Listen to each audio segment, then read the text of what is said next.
இன்றைக்கி நம்ம பனானா சேர்த்து பேன்கேக் பண்ண போகிறோம். ஸோ இந்த பனானா பேன்கேக் வந்து ரொம்ப ரொம்ப டேஸ்ட்டாக இருக்கும். பிரேக்ஃபாஸ்ட்டாகவும் சாப்பிட்டுக்கலாம், அதே நேரத்தில் ஸ்நாக்ஸாகவும் இதை சாப்பிட்டுக்கலாம். ஸோ மிக்ஸி ஜாரில் நல்ல பழுத்த வாழைப்பழம் 1, 2 டேபிள் ஸ்பூன் நாட்டு சர்க்கரை, 3/4 கப் மில்க்கு, 1 முட்டை. ஸோ இது எல்லாத்தையும் கிரைண்ட் பண்ணிவிட்டு இதை ஒரு பவுலில் ஆட் பண்ணிக்கோங்க.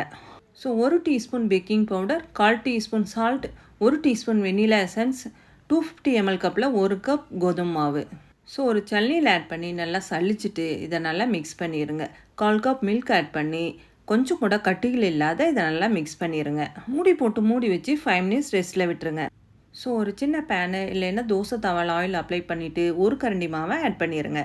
ஸோ மேலே ஆயில் அப்ளை பண்ணிவிட்டு ஒரு 2 மினிட்ஸ் கழித்து அடுத்த பக்கம் திருப்பி போடுங்க. ஃப்ளேமை வந்து லோ ஃப்ளேமில் வச்சுக்கோங்க.